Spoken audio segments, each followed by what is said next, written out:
Bárbaro. Buenas noches para todos.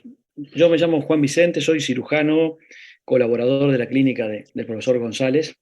El tema que vamos a tratar tiene unas facetas múltiples, porque es de múltiples especialidades, en la que básicamente el actuante principal es el cirujano general, el intensivista, pero con una franca colaboración de un par de colegas que son los traumatólogos y los urólogos.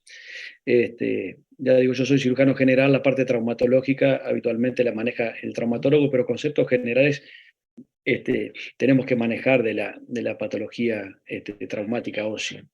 Este, el contexto en el que vamos a hablar de hoy básicamente excluye otro tipo de patología que son las heridas por arma de fuego, abdominopélvicas y arma blanca. Ese es otro tipo de patología que tiene un encare totalmente diferente y creo que hay que excluirlo de lo que nos pidió el doctor Diama, que es el traumatismo grave de pelvis, el traumatismo contuso. Este, el traumatismo más frecuente de la pelvis también queda excluido acá, que es la fractura de la pelvis de los pacientes añosos, básicamente de las señoras mayores por osteoporosis. ¿Tá? O sea, ese tipo de traumatismo es el traumatismo más frecuente, es un traumatismo que no es grave habitualmente, si bien puede tener consecuencias muy severas a largo plazo, pero está excluido de este encare. ¿Tá? Y otro tipo de fracturas, como las fracturas por abulsión, que son las fracturas de la gente joven, musculosa, que puede arrancar una inserción ósea, yo que sé, por ejemplo, es lo que le pasó a Ronald Araujo, que lo dejó fuera del campeonato mundial, arrancamientos por músculos potentes de estructuras óseas. Ese es otro tipo de fracturas que se llaman fracturas por abulsión, que creo que tampoco van en el contexto de este encare. Si alguien quiere leer la historia, o si quieren yo las leo, no hay ningún problema. Este es un paciente que nos tocó asistir hace un tiempo, un paciente con un traumatismo grave de pelvis. Un paciente de los que frecuentemente consulta, son situaciones frecuentes. Las fracturas pelvianas graves son poco frecuentes, son más o menos el 3% de las fracturas totales de la economía, pero tienen una mortalidad que no es despreciable, y no por la fractura ósea en sí, sino por las lesiones que asocian habitualmente. La mortalidad más o menos de este tipo de fracturas oscila en distintas circunstancias, de acuerdo a la gravedad de otras alteraciones que pueda tener el paciente, entre un 5 y un 15%, llegando a una mortalidad muy elevada para las fracturas abiertas, como es este caso que le vamos a presentar, que es una fractura por ser abierta habitualmente con contaminación, y que aunque les parezca una cosa asombrosa, se muere uno de cada dos. O sea, este tipo de pacientes tiene una mortalidad del 50%. Este es un paciente de sexo masculino de 35 años que es traído a la emergencia del centro nuestro con una emergencia médica móvil. ¿Tá?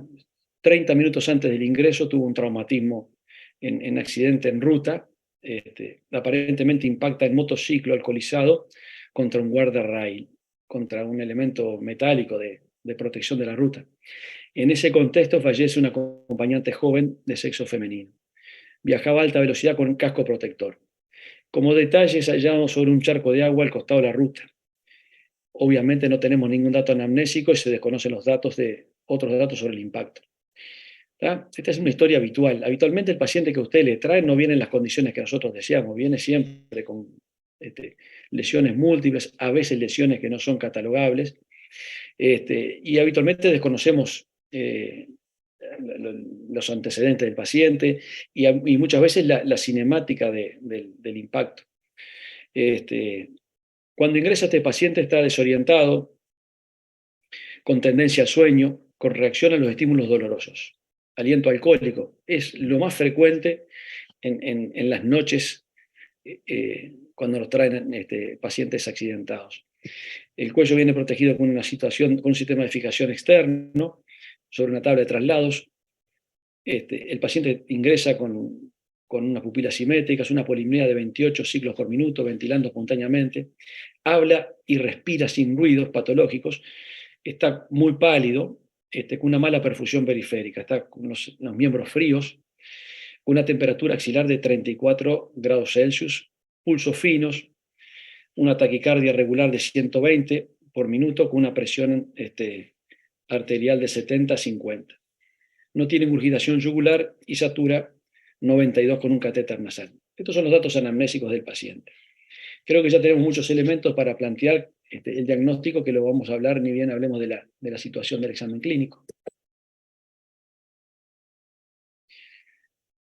En cuanto al examen clínico, a nivel pleuropulmonar, el tórax es de aspecto normal, no hay nada a destacar. O sea, no tiene ninguna sintomatología significativa.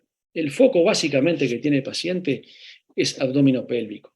Tiene un gran foco lesional de partes blandas, que les voy a mostrar ahora una foto a continuación, en el que hay una solución de continuidad significativa, grande, del sector muscular y del celular subcutáneo, en región inguinal hasta femoral anterior derecha, con pérdida de sustancia, o sea, falta tejido, conteniendo tierra y pasto. Esto es frecuente de los accidentes de tránsito. Los pacientes vienen contaminados muchas veces. Por dentro compromete el escroto a derecha y expone el testículo derecho, con un hematoma escrotal extenso. A tener en cuenta que tiene un hematoma escrotal. El miembro inferior izquierdo está en ligera rotación externa, impresiona masa acortada en relación al derecho. Las dos crestas ilíacas son asimétricas a expensas de rotación hacia afuera, o sea que están abiertas las crestas ilíacas, más a izquierda que a derecha. A nivel de la referencia del pubis, ahí se constata un espacio amplio de unos 4 centímetros entre ambos pubis. O sea que los pubis están separados. Son móviles en la maniobra de compresión lateral de la pelvis. Y esto produce claro dolor. No hay crepitación ósea, o sea, los huesos no crujen. Lo que sí se constata es crepitación de partes blandas. Si no entienden qué es esto, es la existencia de aire que crepita, como cuando ustedes apretan esos nylon que recubren los electrodomésticos. Es algo parecido, ¿tá? Y hay un dolor en la palpación del sector inferior del abdomen, sobre todo en ambas fosas ilíacas e hipogástrico, que es la zona del impacto. El resto del examen abdominal es normal. No está distendido, no hay otras lesiones en piel a nivel abdominal, indoloro a la palpación, no tiene defensa, los ruidos hidroaéreos son normales y el tacto rectal, esto es capital, es normal. Y este dato también es fundamental, no hay sangre en el examen de meato urinario. Y la semiología de los pulsos en los miembros inferiores es normal. Son pulsos finos por la situación hemodinámica del paciente, pero los pulsos están simétricos y presentes. Esta es la lesión que tenía el paciente. Seguramente esta zona que está acá es la que impactó contra el sistema de chapas del guardarrail y destrozó, como quien dice, toda esta parte muscular. Y acá se ve el periné expuesto. No se logra ver bien acá en esta foto la exposición escrotal, pero acá el hemiescroto izquierdo está cubierto y la parte derecha está con exposición del testículo. Es un trauma importante de partes blandas, ¿está? Esto es lo que nos muestra el paciente, ¿está? Lesiones asociadas que no son significativas. Tiene una lesión, una fractura abierta con una luxación de la rodilla, lesiones de partes blandas, y esto es una exposición tendinosa a nivel de cuello de pie. ¿Está? Este paciente al ingreso se repone con suero a chorro, con un gran volumen. Se le efectúa una ecografía, ECOFAST, que es normal.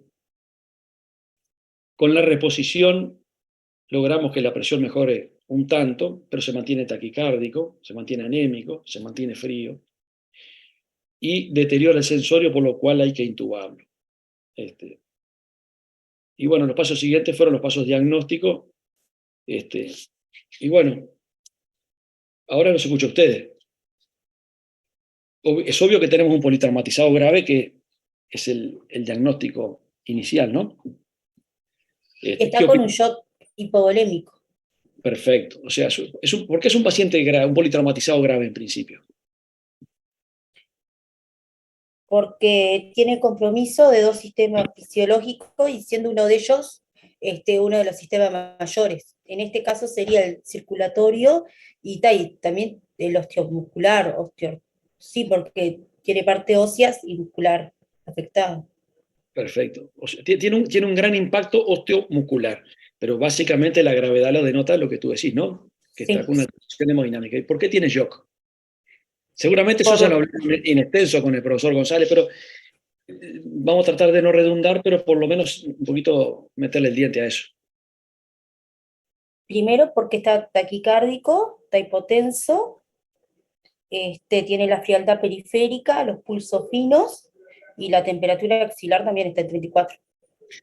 Eso, perfecto. Pero esto último puede admitir otra lectura, ¿está?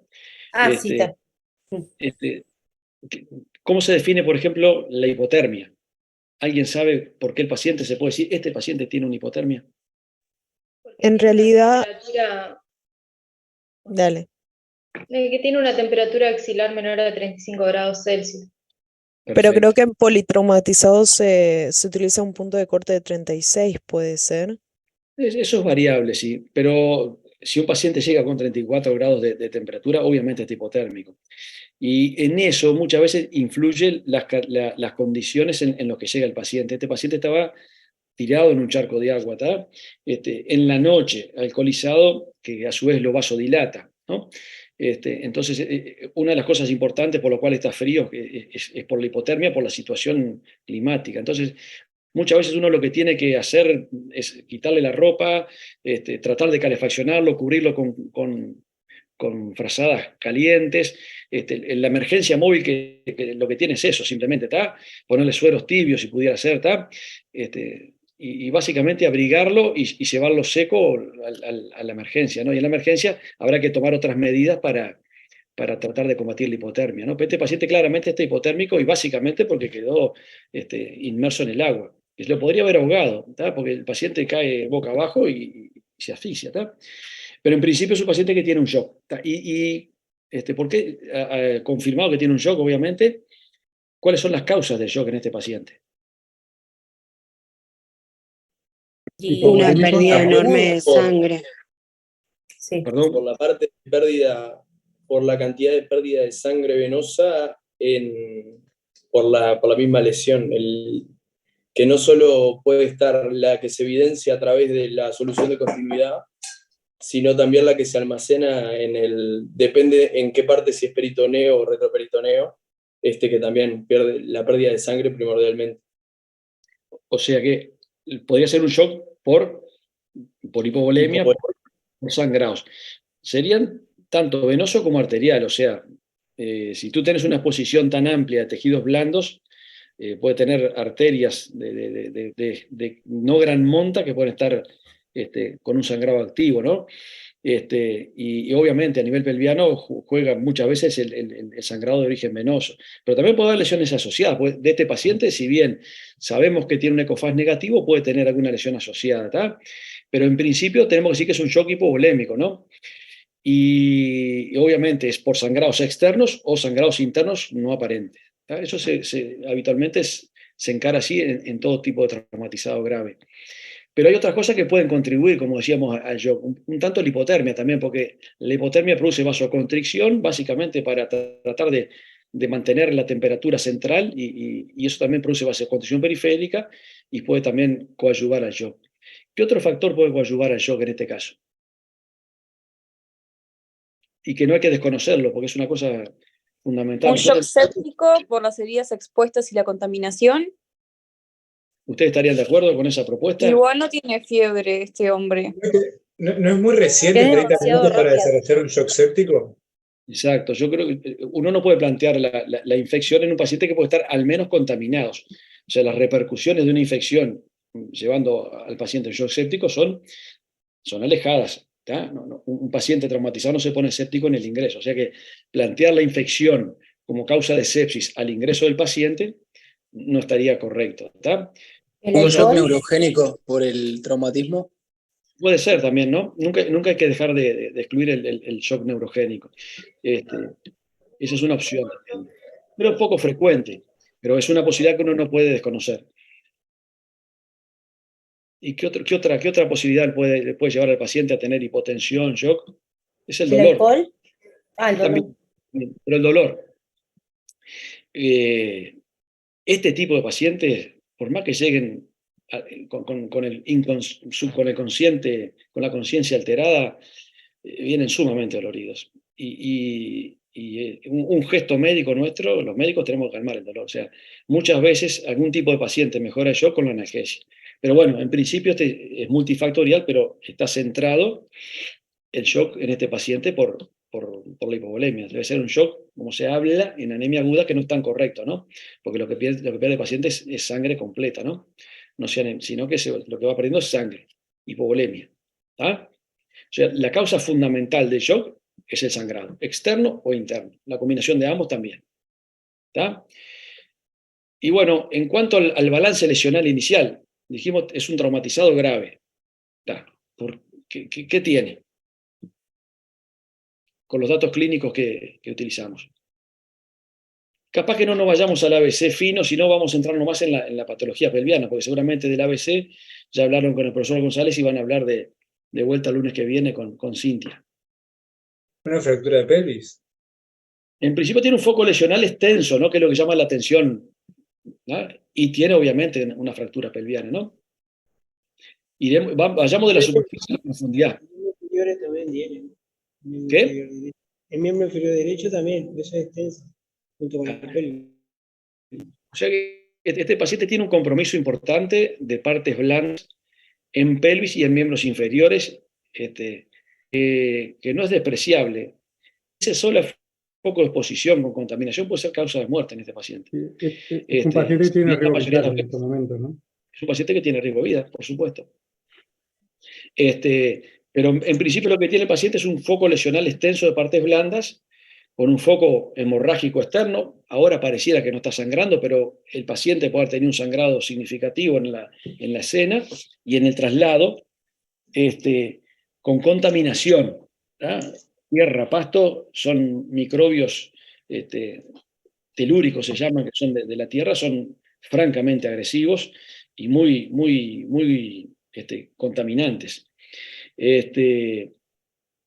O sea que en las partes blandas lo que tiene es un gran foco de atricción, un gran foco de lesión. Y obviamente tiene una fractura pelviana. Capaz que esperamos un segundito para analizar eso. Asociado al shock, este paciente tiene algo neurológico, ¿les impresiona, por ejemplo?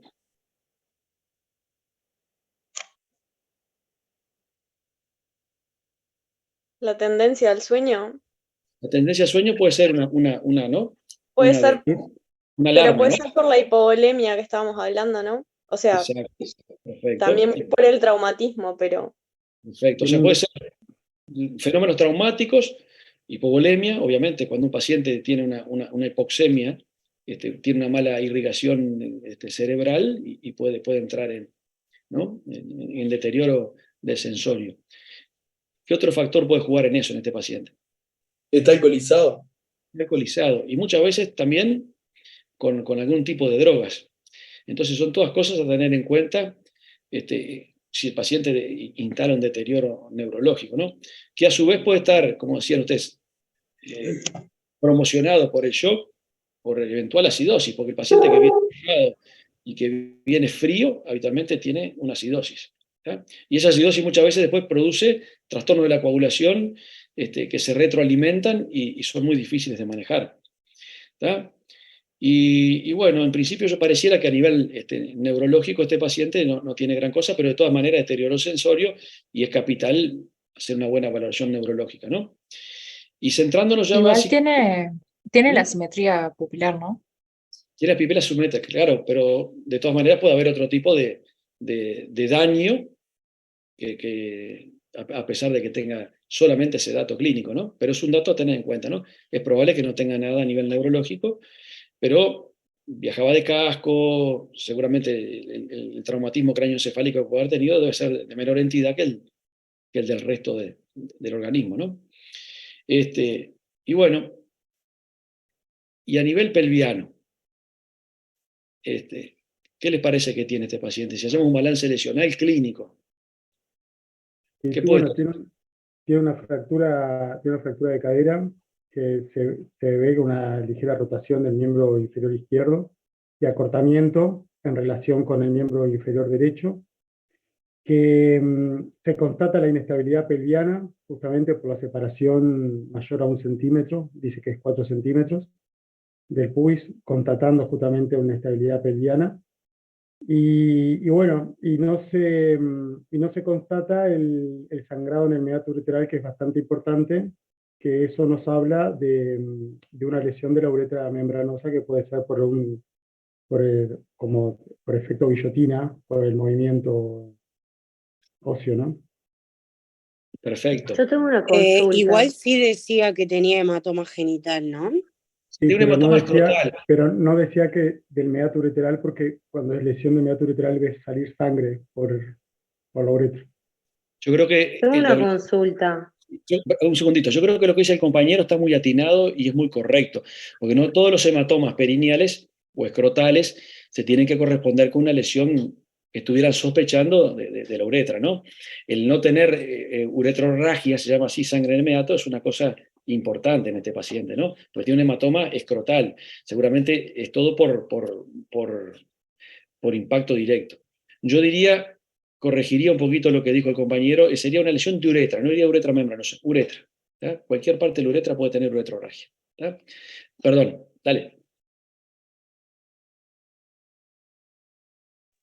Que dice que el miembro inferior derecho tiene, o sea, que tiene una ligera, o sea, como que te habla siempre con sutilezas, ¿no? Una impresión acortado. No puede ser que sea en realidad, porque viste que te habla en realidad que del lado izquierdo, o sea, que tiene asimetría a expensas del lado izquierdo en cuanto a la fractura de pelvis. No puede ser que esté, o sea, que esa asimetría derecha en vez de ser una fractura de cadera sea que es como en comparación al lado que no está tan abierto. Sí, básicamente es eso, es que no es simétrica la situación de la pelvis. Ambos miembros están rotados, mucho más el izquierdo que el derecho, pero están rotados un tanto hacia afuera, ¿está? Por eso, pero entonces la fractura de cadera derecha la tiene o es algo que compensa, o sea, que no es que compensa, pero es algo que se da por la de la pelvis. Claro, lo que pasa es que la clínica al respecto tiene cierto rendimiento. El diagnóstico preciso lo hacen las imágenes, ¿no? Pero tú ya tenés una razón por la cual las pelvis pueden estar rotadas, y es muy obvia, y lo dijo el compañero, es que los pubis están separados. Si tú separas los pubis, la tendencia es que los miembros roten hacia afuera, ¿entendés? Y tiene muy separados los pubis. ¿Ah? Pero esa decisión que tú haces está bien, pero de todas maneras la valoración del foco fracturario con el paciente estabilizado pasa por las imágenes, pero uno puede hacer clínicamente su disquisición. Que el miembro esté acortado significa que capaz que hay una alteración en la hemipelvis izquierda, ¿no? Que esté más rotado. Sí, estoy de acuerdo, pero el tema es que usa palabras ligeramente, bueno. O sea, como que nunca te sugiere del todo que termine de ser una fractura de cadera, te dice ligeramente, pero tú dudás impresiona. ¿Tú dudás que tiene una fractura de pelvis? De pelvis no. No, por eso, refiérase más bien a pelvis, ¿no? Pero yo creo que es absoluto el diagnóstico clínico. Este paciente tiene un traumatismo grave de pelvis ósea, ¿no? Además de las partes blandas. Gustavo, ¿qué querías decir? No, quería acotar que puede ser, digo, con lo que dijeron los compañeros anteriormente, que se podía rotar también la cadera porque se puede romper los ligamentos, ¿no? Por el episodio lesional, la alta cinética, ¿no? Se puede romper los ligamentos del ilíaco y esa zona. Y puede rotar la cadera. Exacto, eso es clave, porque el sistema, el anillo pelviano, asimílenlo a un anillo redondo que está constituido por varias partes que están unidas por ligamentos. Los ligamentos más potentes son los posteriores, básicamente centrados sobre el sacro, pero también hay ligamentos anteriores que unen un pubis con el otro. ¿Sí? Y bueno, este paciente tiene una alteración obvia. Uno mete la mano entre ambos pubis y lo que toco ahí es el tejido del espacio subperitoneal y la vejiga. ¿Por qué? Porque las puntas de los pubis se fueron hacia afuera. ¿Está? Eso clínicamente tiene un nombre y lo van a confirmar por imágenes. ¿Cómo se llama cuando un pubis se separa del otro? Fractura en Disyunción libro pubiana. abierto. Sí. ¿Cómo? Fractura en libro abierto. No, yo estoy hablando específicamente de la separación de ambos pubis. Disyunción pubiana. Disyunción pubiana. Y la disyunción pubiana es frecuente, ¿tá? Es una entidad que se ve con cierta frecuencia. La compañera dijo fractura al libro abierto, y eso puede ser producido hasta a veces por una disyunción pubiana extrema. Si un pubis se separa 2,5 centímetros del otro, eso siempre tiene repercusión en el sector posterior. Entonces, habitualmente eso produce una alteración ósea posterior. ¿Tá? Pero básicamente, este paciente en principio podemos decir que tiene una disyunción pubiana extensa, amplia, ¿tá? Que tiene, a su vez, como dijeron, probablemente una fractura pelviana a izquierda, ¿tá? Y puede tener también elementos fracturarios a derecha por la semiología de los miembros, ¿no?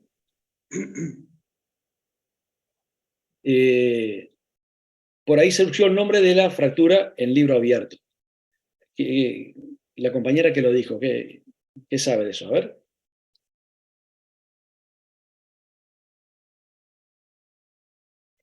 ¿No es que el sacro queda separado del isquión, de los dos isquión? Habitualmente, es como lo dice la palabra, el libro abierto, se separan los pubis y eso tiene repercusión atrás y habitualmente fractura o rompe los ligamentos en el sector sacrococcigio. Entonces, la pelvis queda, en vez de quedar más antero-posterior, queda lateralizada, como ustedes ven, ¿tá? Y eso es una entidad propia que habitualmente traduce una pelvis inestable, que es el problema de este tipo de pacientes. El paciente que tiene una fractura compleja, que es una fractura que tiene más de 2 trazos, habitualmente se transforma en una pelvis inestable. Inestable significa que no hay posibilidad de que sola se estabilice, que va a requerir algún método para tratar de que esa pelvis tienda a cerrarse y básicamente deje de tener repercusiones que son los sangrados. ¿Tá? Eso habitualmente es la fractura en libro abierto. Y obviamente eso siempre habla habitualmente de una pelvis inestable, que son los conceptos que tendrían que manejar.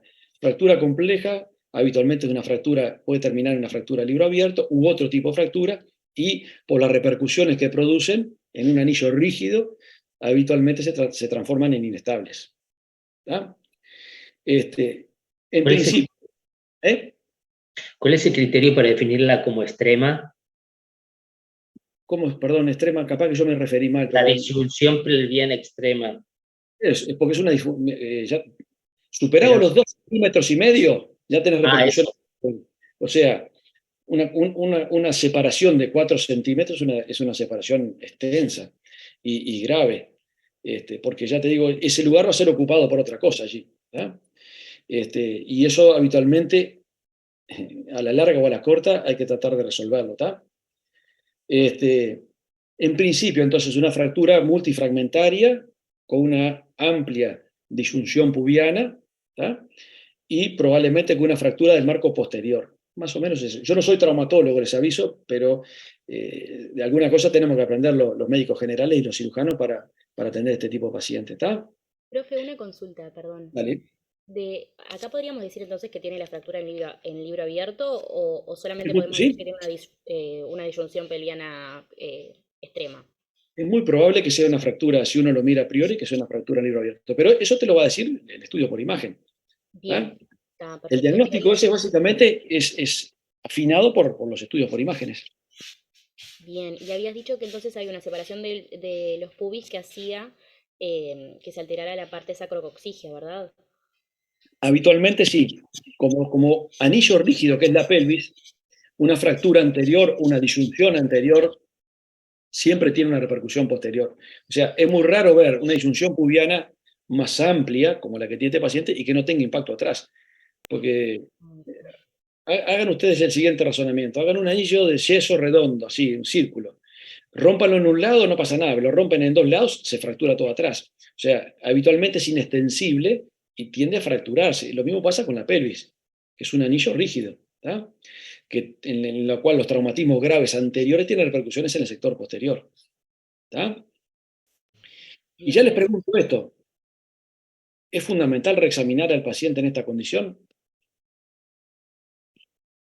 sea, reexaminarlo, hacerle la maniobra libro abierto, libro cerrado, para ver la Claro, estabilidad de la... ¿cómo se examina la pelvis? Y no necesariamente tendrías que reexaminarlo, porque es una maniobra que primero que nada lo tiene que hacer alguien que tenga experiencia para hacerlo. Es una maniobra que genera dolor y además genera sangrado también. Eso es capital, ¿saben, chiquilines? El diagnóstico lo hacemos una vez. ¿Tá? Hay muchas veces que tenemos que reexaminar los pacientes, pero el paciente que tiene una fractura de pelvis, y no como este paciente que está ya con un trastorno del sensorio que está ventilado y está fuera de conciencia.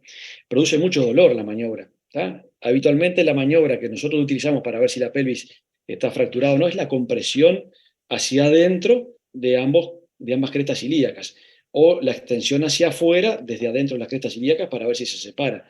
Eso al paciente que tiene una fractura le produce dolor.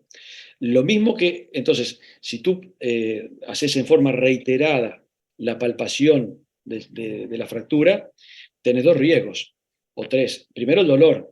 El paciente te va a agradecer que no lo reexamines.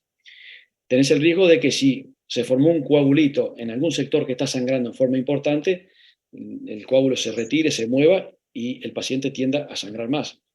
Y lo mismo puede pasar que en la compresión puedas expulsar un coagulito a la circulación y pueda producir una embolia. O sea, todas esas son razones por las cuales no conviene reexaminar a un paciente con una fractura tan obvia como esta. Se examina, se comprueba y nada más. ¿Tá? El examen correcto de la pelvis siempre tiene que ubicar los puntos de referencia normales de la pelvis ósea. Tocar los trocánteres, tocar las espinas y tocar la cresta. ¿Tá? Habitualmente uno ya se da cuenta con eso si la fractura está desplazada o no. ¿Tá? El tacto rectal y el tacto vaginal, si fuera una mujer, ¿les parece de importancia en este tipo de pacientes? Sí, ahí comprueba si está capaz,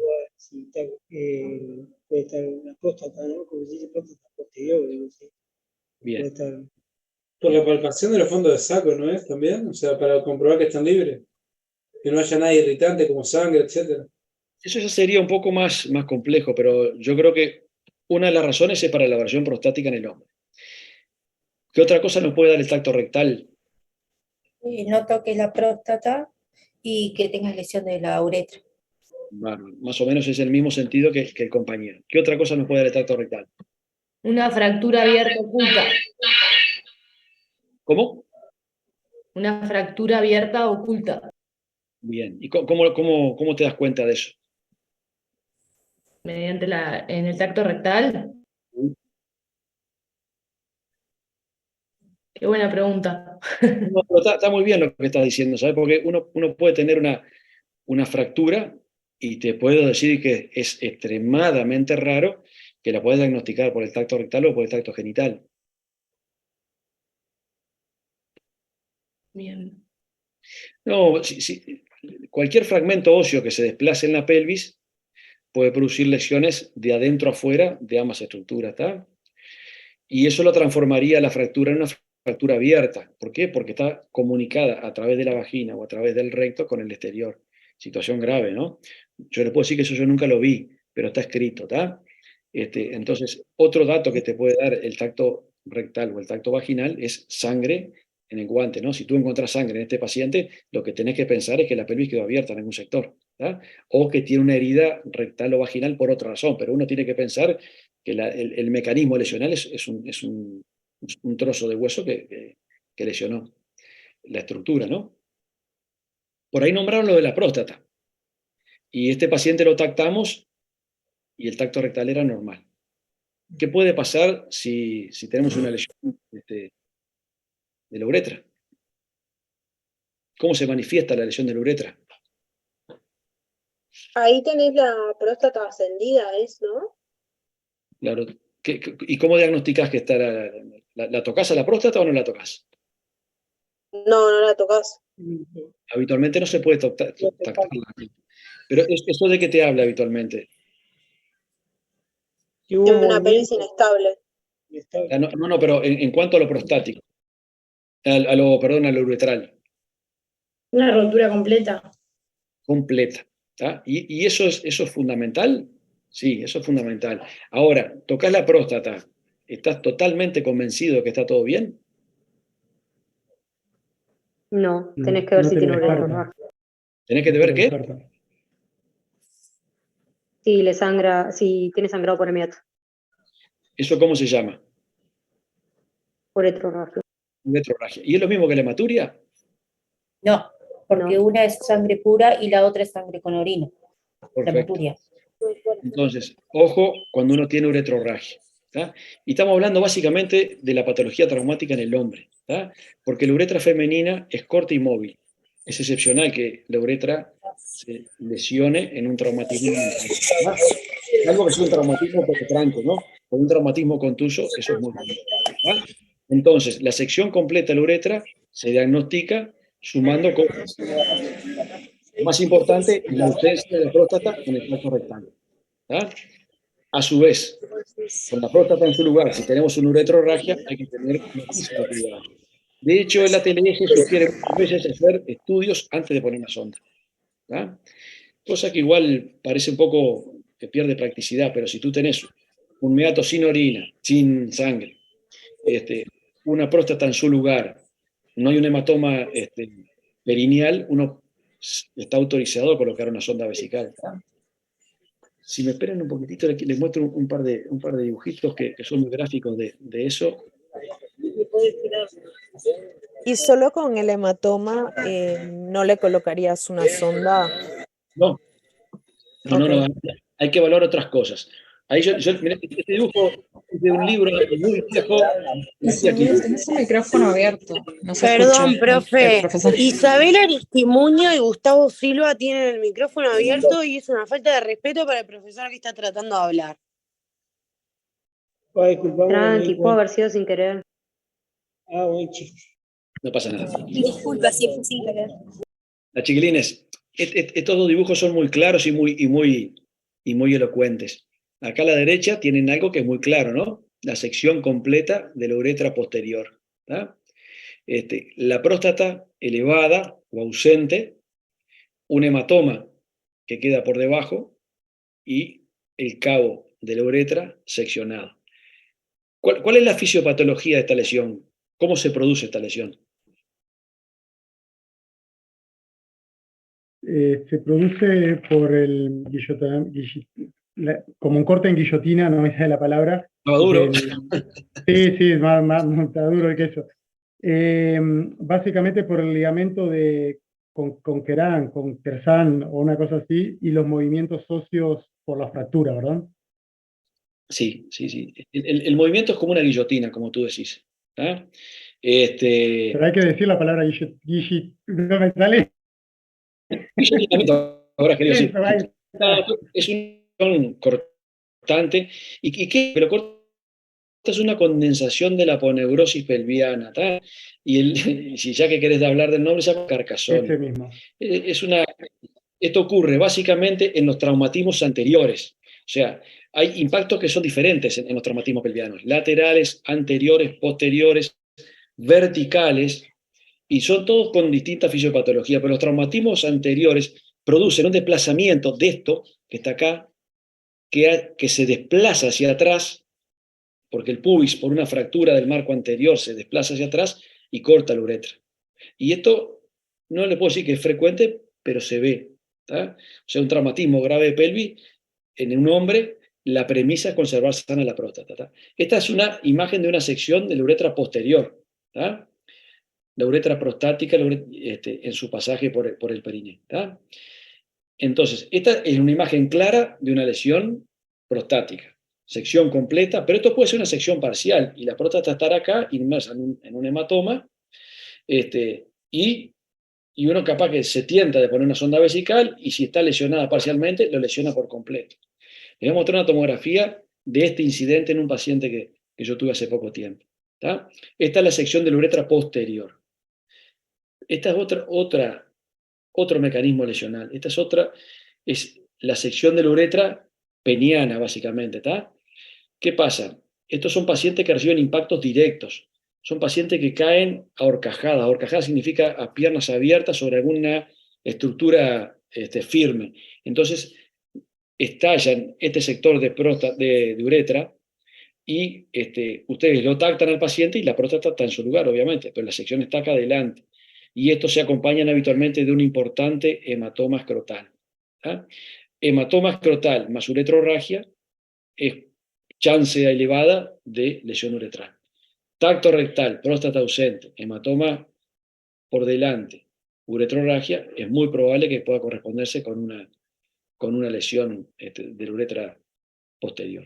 ¿Está? Ténganlo en cuenta porque se van a ver tentados cuando estén trabajando en las emergencias y en las móviles de ponerle sonda a todo tipo de pacientes, que es una cosa que está bien, porque es una buena forma de monitorizar la hemodinamia, lo que va a pasar con la diuresis. Pero en este tipo de pacientes puede ser grabados en forma importante. Este es otro tipo de lesiones que Este paciente que no tiene, o sea, al examen del meato urinario parecería no tener uretrorragia, pero sí presenta un hematoma a nivel de, ¿cómo era? Hematoma escrotal extenso. ¿En este paciente no lo sondamos igual o cómo? Sí, este paciente generó dudas en cuanto a lo que podíamos realizar, ¿tá? Pero se tactó, no tenía una lesión de uretra posterior. Analizando el foco contusivo cuando el paciente estaba en la sala ya sedado, anestesiado, logramos observar desde adentro del foco que la uretra estaba sana, ¿está? O sea, en este paciente nos metimos a examinarlo, reclinamos el escroto y logramos ver que no había ninguna lesión en ese sector, por lo que se puso la sonda vesical, ¿está? Sí, en este tipo de pacientes hay que tener un cuidado franco con esta situación. ¿Tá? Les muestro estas imágenes, chiquilines. Este es otro paciente que tuvo un traumatismo importante, tórax abdominal que llegó grave, alcoholizado, y que asocia, esta es la tomografía, ¿tá? Un traumatismo con una rotura esplénica, y les quiero mostrar acá cuando vamos llegando a la pelvis. Eso blanquito que ustedes ven acá son los uréteres. Es una tomografía en fase de excreción. ¿Tá? Se ven los uréteres teñidos por completo, ¿ven? ¿Lo ven ahí? Los uréteres teñidos con contraste, que está eliminando el paciente. Perfecto. Esa estructura que está allí es la vejiga, ¿no? ¿Tá? El medio de contraste se ve fuera de la vejiga. ¿Tá? Para que tengan idea, yo la voy deteniendo y les muestro. Estos son huesos, ¿tá? El ilíaco, este es el sector de sacro, acá tiene una fractura este paciente. ¿Tá? Ven que está todo desplazado, el sacro tiene una fractura importante, central. Esos son huesos. Pero todo lo blanco anterior es contraste que se pierde desde el sector que está por debajo de la vejiga, porque la vejiga, la ven, está completamente llena de contraste. O sea, no tiene una lesión de vejiga. Pero todo esto blanco que está acá es contraste, es orina que el paciente perdió. Y les muestro la causa. Esto es el Profe, recto. ¿podés señalar de nuevo? Discúlpame, ¿podés señalar de nuevo la foto anterior que decía que se ve orina? No, no se ve, ¿no? Ahí, esos son los uréteres con contraste. ¿Tá? El contraste obviamente es la orina, ¿no? Ahí llegamos, Ahí va. ¿ves? Ahí tenés la vejiga con orina. Los uréteres los ves ahí redonditos, ¿no? Sí, Y lo hay veo. unas manchas blancas hacia atrás.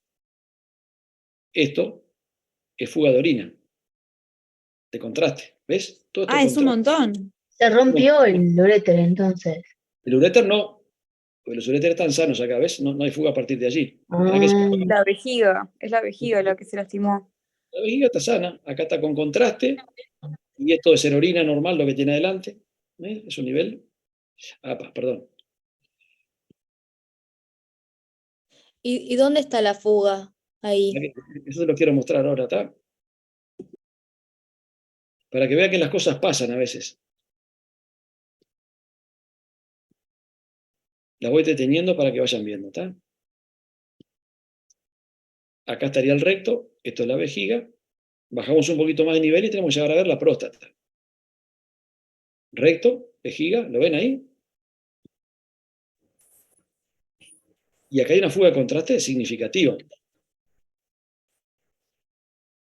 ¿Ven? Contraste. Y eso que se ve ahí redondito, eso. ¿Ven esta estructura acá? Es la uretra. ¿El uretra tan grande? No, la próstata y por dentro la uretra.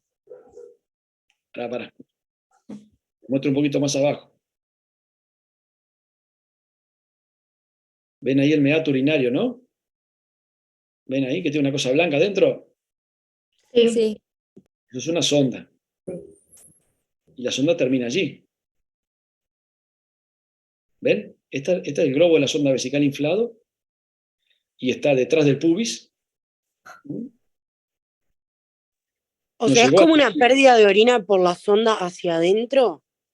Sería una lesión ureteral completa, ¿no? Tiene una lesión uretral completa. Entonces llegó al centro con la sonda puesta, el globo inflado, pero estaba metido en el espacio superitoneal. Esto está adelante de la vejiga, abajo de la vejiga, ¿está? Y el paciente tiene una sección completa de la uretra. Es un señor veterano de 50 y pico de años, traumatizado grave. En esta imagen capaz que lo logran ver mejor. Como que nunca llegó a la vejiga la sonda, sería. Exactamente. ¿Está? Ahí les muestro mejor para que vean. ¿Ven? Eso es la vejiga. Esto es un corte coronal, ¿no? Ustedes van viendo de adelante hacia atrás. Ahí está la vejiga. ¿Se acuerdan que se veía una cosa negruzca en el corte axial? Es eso que está allí. ¿Está? Ahí aparece la vejiga con contraste. Ahí se ven los uréteres que vienen desde arriba, ¿lo ven? Ahí hay un hematoma que comprime la vejiga en la parte de abajo. Perdón.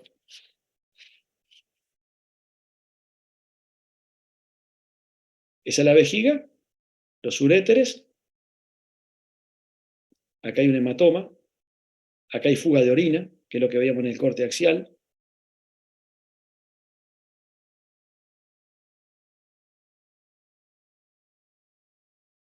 Y ahí nos fuimos hacia atrás.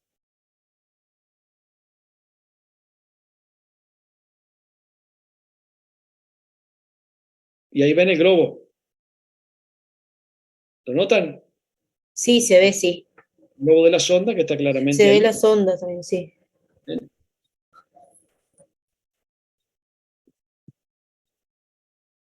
Este paciente lo que tiene es una lesión completa de la uretra, y que tuvo este trastorno de que llegó con una sonda vesical colocada. ¿Tá? Lo más probable es que no haya sido un problema mayor, ¿tá? El que lo produjo, pero ya estaba lesionada la uretra seguramente de antes, ¿no? Pero son las cosas que no pueden ocurrir, ¿tá? Son situaciones que son, la ansiedad quizá por poner una sonda vesical llegó a tener una lesión sobreagregada quizá, o capaz que no, capaz que el paciente ya tiene completa, pero si uno tiene una sección parcial, le coloca la sonda vesical, ese paciente termina con una sección completa que es prácticamente muy difícil de reparar, con montones de secuelas futuras, ¿está?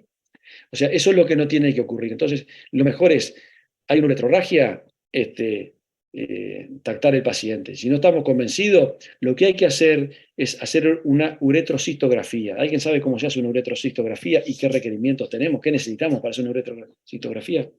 ¿Y qué es?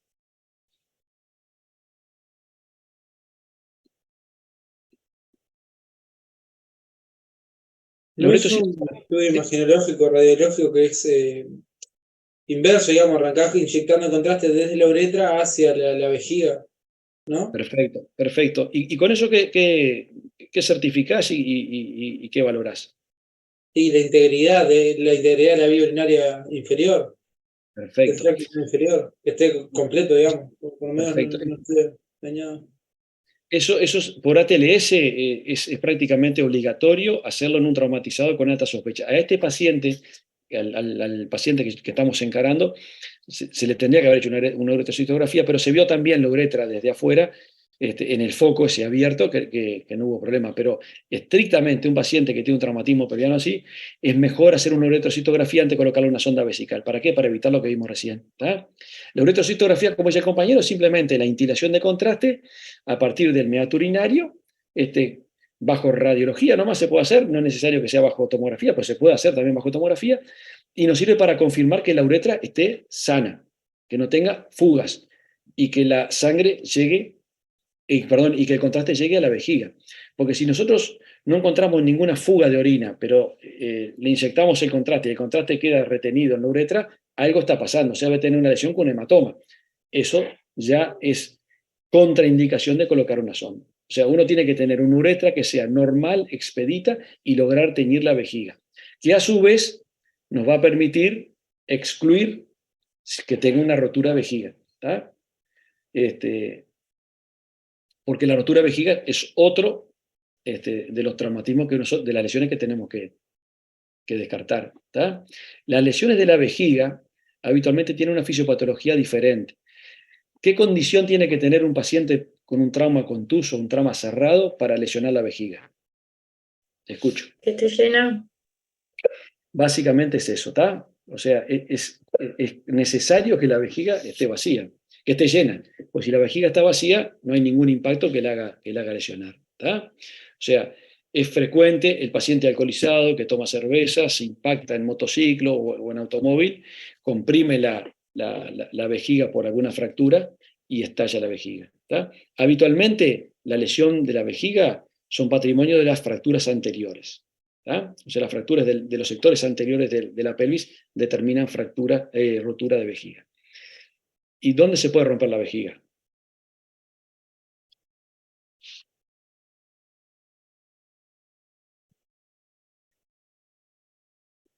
¿Cuáles son los sectores que se pueden romper de la vejiga? Las uniones ureterales, supongo. La parte del trígono, supongo. Las uniones ureterales. Es muy poco frecuente que haya una rotura posterior. Habitualmente la lesión puede ser... En el fondo no es. De dos tipos puede ser. ¿Tá? Y estas son las dos lesiones típicas. ¿Tá? Esta es una lesión del techo vesical, que es la más frecuente, ¿tá? Pues es la zona más débil. Esta zona, quieras o no, está colada y tiene menos posibilidades de romperse. ¿Tá? Pero esto es lo que pasa frecuentemente, que estalla y se perfora el techo vesical. ¿Y esto qué produce? ¿Una fuga de orina a dónde? Al peritoneo. El peritoneo. ¿Tá?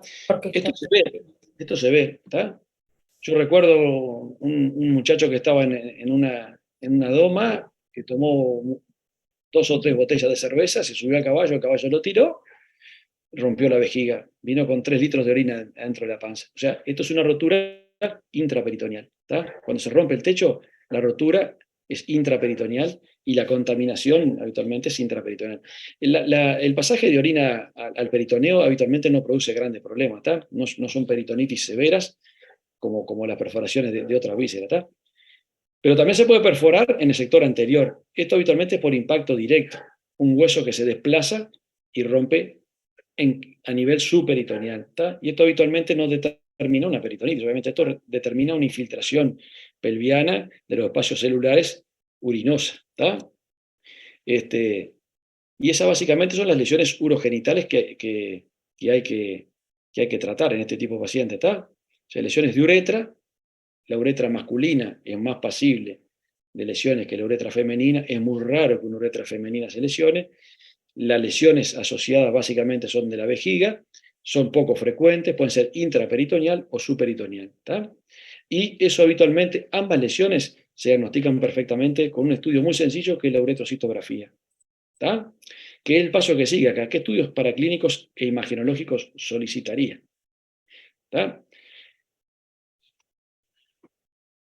Llega el paciente con un traumatismo de pelvis, el paciente está inestable, está en shock hipovolémico. ¿Qué hacen? Lo ponen en el tomógrafo, le piden una resonancia. ¿Y el ecofast? Ecofast. ¿Tá? Pero al tomógrafo lo llevas así. No, No, hasta que no esté no porque estable. está No. inestable. O sea, la condición para ir a un tomógrafo es tener una estabilidad pelviana. Ustedes van a estar de internos el año que viene, se van a encontrar con montones de lugares donde no van a contar con estudios por imágenes, no van a tener tomografía y van a tener que hacer de tripas corazones y usar la tecnología que tengan. A veces simplemente un aparato a rayos, a veces un ecógrafo. El ecógrafo le puede ser muy, muy beneficioso en los politraumatizados graves. ¿Para qué la ECOFAS? Para visualizar líquido libre en fondos de saco, que seguramente sea sangre, colecciones de sangre. Perfecto. O sea, ¿te sirve para el traumatismo pelviano? ¿Ves? Da lesión? normal No. usualmente. No. O sea, el ECOFAS es un estudio que tenés de disponer, tenés que hacerlo. En definitiva, lo tiene que hacer el médico de emergencia, lo hace el cirujano de guardia, y si obviamente hubiera posibilidad de ecografía por un ecografista de mejor nivel que cualquiera de nosotros, hay que hacerlo, ¿está? Pero es bueno para descartar otra cosa. O sea, el ECOFAS en un paciente que llega a un traumatismo grave abdominal o abdominopélvico es necesario, ¿está? Pero es para ver sangre intraabdominal, ¿está? Si no es un buen estudio para valorar sangrados pelvianos. Es muy difícil hacer diagnóstico con ecografía y más gente inexperiente como cualquiera de nosotros en ecografía de un trauma pelviano. Pero es la carta de presentación, o sea, el paciente que llega con un traumatismo grave, ECOFAS, primer estudio, ¿está? ECOFAS negativo, uno se queda tranquilo, ¿está? Porque si el paciente está hemodinámicamente estable con ECOFAS negativo, uno está tranquilo. Si el paciente está inestable con ECOFAS negativo, hay que reponerlo, hay que ver qué pasa. ¿Ah? Pero con la ECOFAS ustedes pueden diagnosticar fracturas. No. No, obviamente. O sea, valoran básicamente el daño visceral, ¿no? La presunción de que hay sangre a nivel abdominal. ¿Tá? Bueno, Una pregunta. ¿El EcoFast permite ver orina si hay rotura del techo de la vejiga y se libera orina hacia el peritoneo? Porque capaz que es más rápido hacer un EcoFast que una cistoguretrografía. lo que pasa que vos en la ecografía lo que podés ver es si hay líquido libre intraperitoneal. Ese líquido puede ser orina, ¿no? Pero puede ser sangre también. Entonces, vos no tenés mucha posibilidad de hacer la disquisición entre qué tipo de líquidos tenés en una ecografía de emergencia, ¿no? La vejiga va a estar colapsada, o sea, vos no vas a poder ver seguramente por ecografía en forma correcta el daño específico de la vejiga, ¿tá? Entonces, igual, es un buen estudio de la ECOFAS, pero tiene que estar indicada para valorar lo que tiene que valorar. Y en este caso es básicamente el líquido intraabdominal. O sea, si tú tenés un paciente inestable con una ECOFAS positivo, ese paciente tiene que ir derecho para lo quirúrgico. O sea, porque se va a morir de un sangrado intraabdominal.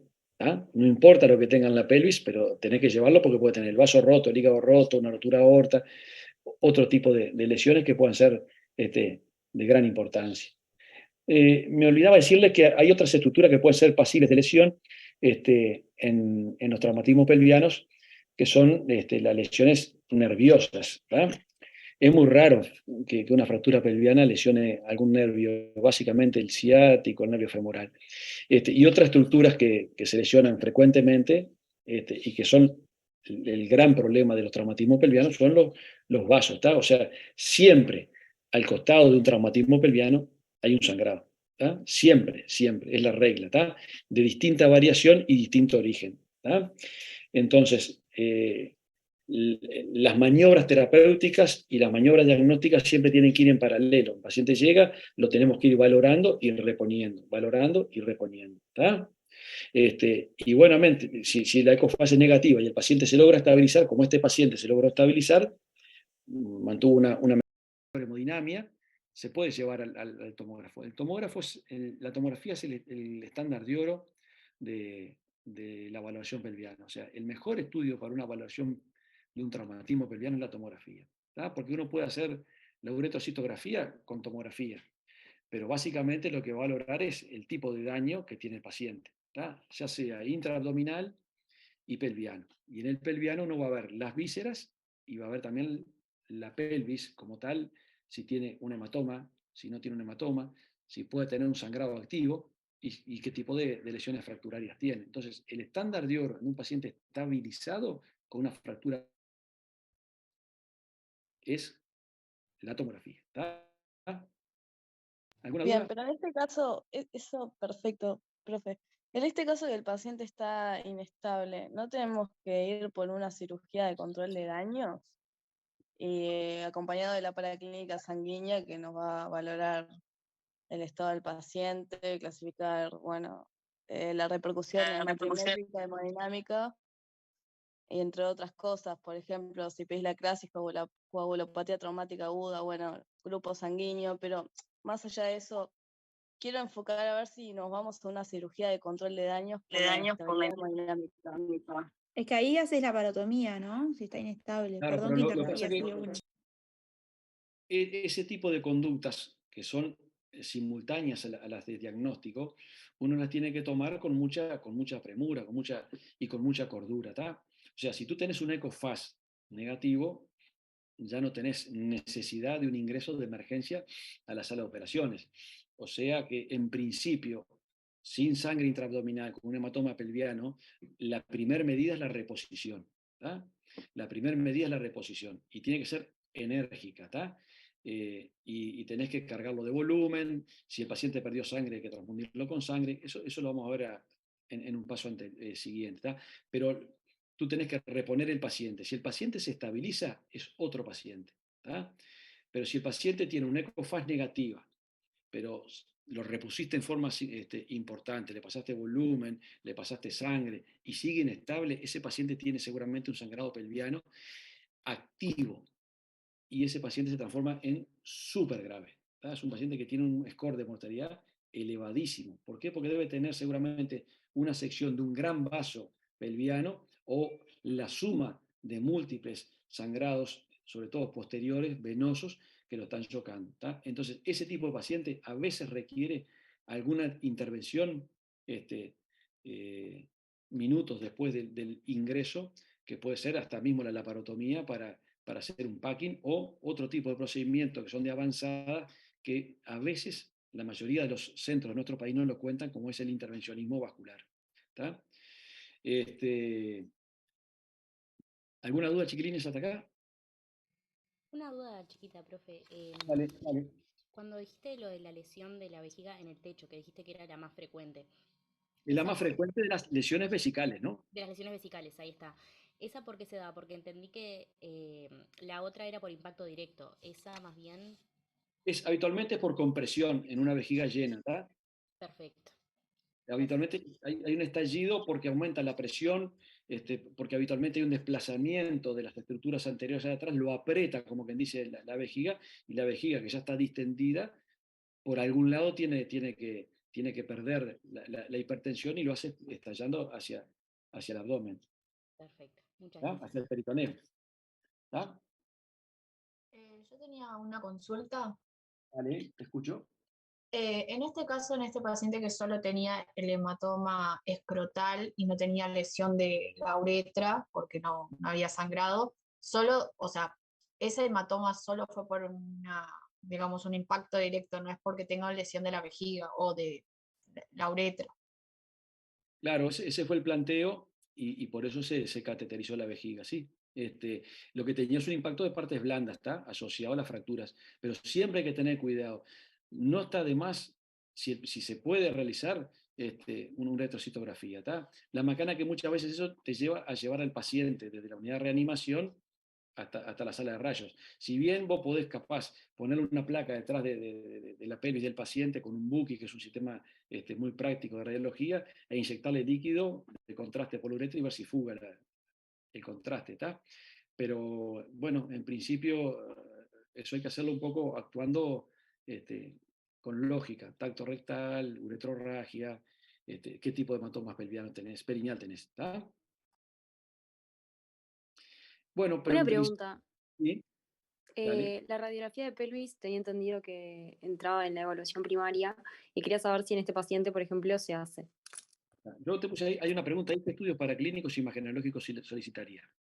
Ya hablamos del ECOFAS, se habló de la paraclínica humoral. La paraclínica humoral no hace diagnóstico de nada, pero es una cosa que necesitamos para el control evolutivo, ¿no? O sea, tenemos que saber si el paciente que hoy está con 15 gramos de hemoglobina porque perdió sangre entera y nosotros dosificamos sangre entera en el hemograma, si dentro de 2 horas o 3 esa hemoglobina no descendió. O sea, básicamente los estudios paraclínicos son los convencionales para cualquier traumatizado y lo otro que juega acá es la imagenología. En un paciente que tiene un traumatismo de poco impacto, que está compensado, la placa de abdomen no agrega nada. Sí agregaría la placa de pelvis, ¿está? Porque uno puede hacer diagnóstico de mucha lesión ósea, ¿está? Pero si el paciente está grave, el mejor estudio imagenológico es la tomografía, ¿está? Y básicamente esos son los estudios que uno tiene que tener en un centro que pueda tratar correctamente a este paciente, ¿está? Yo acá quiero volver un paso atrás, porque nos saltamos esto. ¿Qué gestos terapéuticos hay que hacer, tenemos que tener en la escena y en el ingreso del servicio de emergencias? ¿Está? Porque dijimos, es paralelo el tratamiento al diagnóstico. ¿Qué hacemos con un paciente que tiene una fractura de pelvis? Primero asegurar la escena y después estabilizar la pelvis. Ahí está. ¿Y qué maniobras tenés que hacer para estabilizar la pelvis? ¿Fuiste con la ambulancia del hospital o estás en una emergencia móvil? Llegaste al lugar del hecho y te encontrás que el paciente tiene una pelvis asimétrica y lo tenés que trasladar, yo qué sé, esto es un accidente en ruta, capaz que lo tenés que trasladar 50 kilómetros. ¿Qué puede pasar en el traslado si no tenés fijada la pelvis? Más Se lesiones. mueve, movimiento. ¿Perdón, no se escuchó? Que aumente las lesiones con el movimiento mismo. ¿Y a qué te referís con que aumentan las lesiones? ¿Qué sería? Y, por ejemplo, el sangrado, puede aumentar el sangrado, por ejemplo. Básicamente es eso, ¿no? La inestabilidad de la pelvis con movimientos hace que lograda cierta hemostasis vuelva al sangrado. Entonces, es fundamental fijar la pelvis. ¿Ah? ¿Qué maniobras hay para poder fijar la pelvis sin tener necesidad de Es el empaquetamiento, ¿no? Externo. ¿Cuál? Creo haber leído que se llama empaquetamiento externo. O sea, tratando.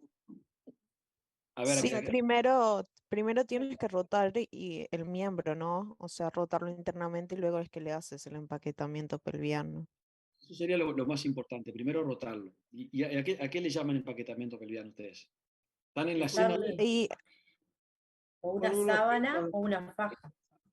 Perfecto. O fijadores, creo que lo hace traumatólogo, ¿no? Estamos en la escena, con la emergencia. La escena es la sábana o una faja que viene como... Perfecto. O sea, la primera maniobra que usted tiene que hacer, como le dijo la compañera, es una ligera rotación interna del miembro o los miembros que estén comprometidos. Con eso pueden cerrar la pelvis, y la pelvis cerrada, ya con eso puede tener cierta posibilidad de hemostasis, pero lo van a tener que movilizar. Entonces, ¿qué hay que hacer? Envolverlo en una sábana. Y en los tobillos se puede poner también, ¿no? Se puede poner También, una faja. habitualmente, una vez que lo redujiste, lo podés poner una faja y con eso lográs que quede estabilizado en ese sector. Esta es la maniobra que ustedes dicen seguramente. ¿Tá? Esto es muy sencillo y súper efectivo. ¿Tá? Le pasan una sábana por debajo de los glúteos al paciente y la envuelven en una sábana bien apretada y que logre reducir la fractura. ¿Tá? Mismo lo pueden tener así. ¿Eh? Primero se hace una rotación externa. Primero no, rotación externa. El paciente tiene los miembros rotados hacia afuera.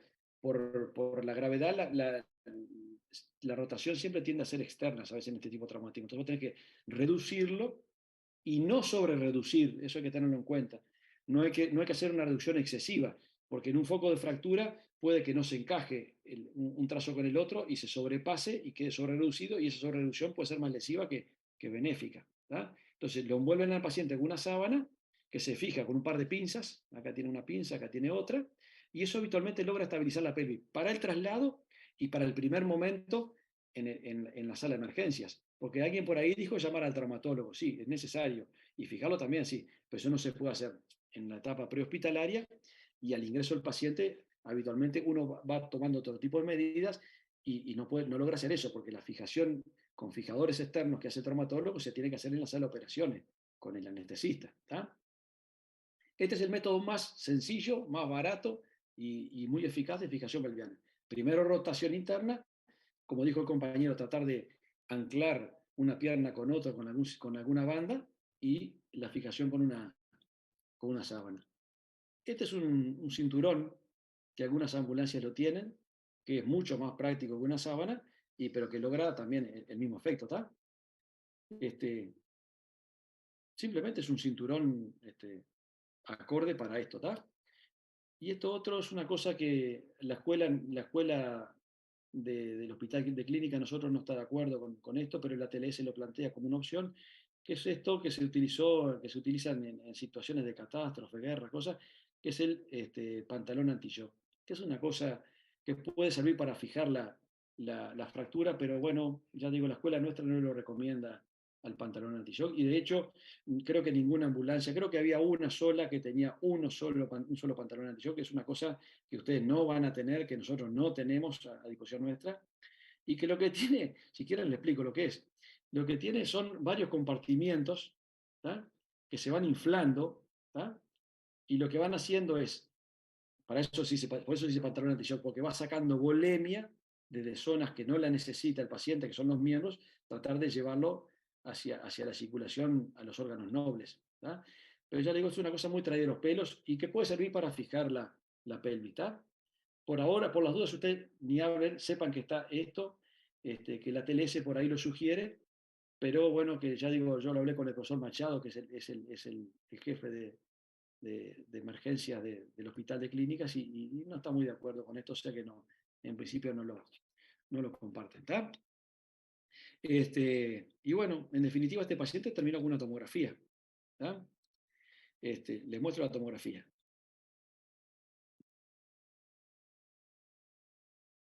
El paciente se estabilizó, ¿tá?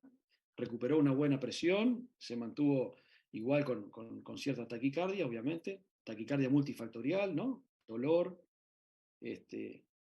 frío, hipotermia, sangrados. ¿No? Yo la voy a ir a detener en la parte pelviana. Esto que hay acá, en la tomografía, chiquilines, la piel se ve blanca, la grasa se ve en un color gris, esto es grasa, ven el cursor, ¿no? Esto es grasa retroperitoneal, ¿tá? Los huesos se ven blancos y el aire, acá esto es el colon, se ve negro, ¿tá? Acá se ve aire, ¿tá? Ese aire no tiene por qué estar allí, detrás de los músculos lumbares. Acá se ve aire acá, aire acá. ¿Se acuerdan que hablamos de que había una crepitación gaseosa en los tejidos blandos? Esto porque entró aire a partir del poco de traumatismo pelviano, del miembro, ¿tá? Y discurrió hacia el lado izquierdo. Esas son todas burbujas de aire que se ven, ¿ven? Aire, aire, aire. Y acá se ve lo primero importante, ¿tá? ¿Logran apreciar la pelvis ahí? Y escucho opiniones.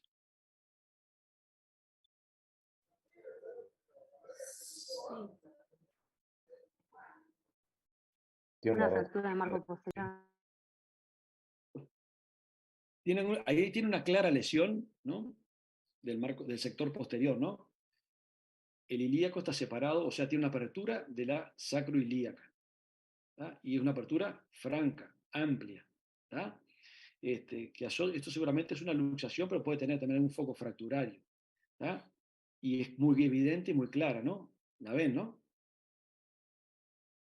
Esto en el sector posterior e izquierdo. Y todo esto que está acá es aire. Y todo esto que está acá es sangre. ¿Y de dónde viene la sangre en este tipo de fracturas? Las femorales. ¿De los vasos femorales? De los músculos. De los ilíacos.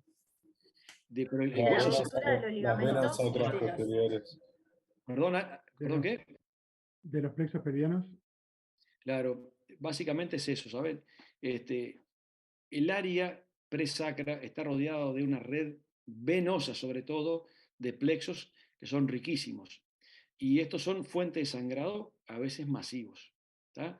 Entonces, este tipo de fracturas, este tipo de lesión produce sangrados extensos. Esto que está acá, burbujas negras, es aire, pero todo lo demás es sangre. ¿Tá? Esto es sangre. ¿Tá? Y ahí hay claramente, entre un hueso y el otro está ocupado por sangre. ¿Por qué? Porque rompió los plexos. Y eso seguramente explica el shock que venía el paciente, ¿tá? Que como seguramente se estabilizó y lo logramos reponer con volumen, el paciente en una cavidad bastante poco extensible, como es la cavidad pelviana, porque está rodeada de peritoneo arriba, habitualmente se logra la hemostasis. ¿Tá? Y ahí tienen claramente una de las lesiones que tiene este paciente que explica la rotación, ¿no?, externa, porque el ilíaco está más horizontalizado allí. E igual el paciente no está derecho, ¿no? Por lo tanto, pareciera que estuviera más horizontalizado el derecho que el izquierdo, pero es así. ¿Está? Ven que está separada claramente esta sacroilíaca y ocupada por sangre. Y eso parece poco, pero es un volumen importante. Y a su vez está contaminado porque tiene aire. Ese aire viene del exterior. Entonces esto es una fractura abierta. Este paciente tiene una chance de morirse de 50%. ¿Tá? A su vez, esta otra está separada también un tanto la sacroilíaca derecha, no tanto como la izquierda.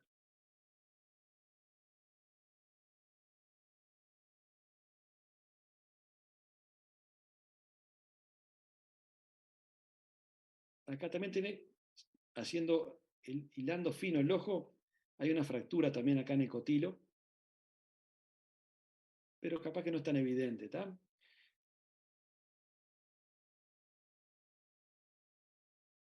Y acá tiene una fractura de rama isquiopubiana, ¿tá? Acá y acá. O sea, esto ya más anterior. Y vamos a mirar los pubis. ¿Dónde están los pubis?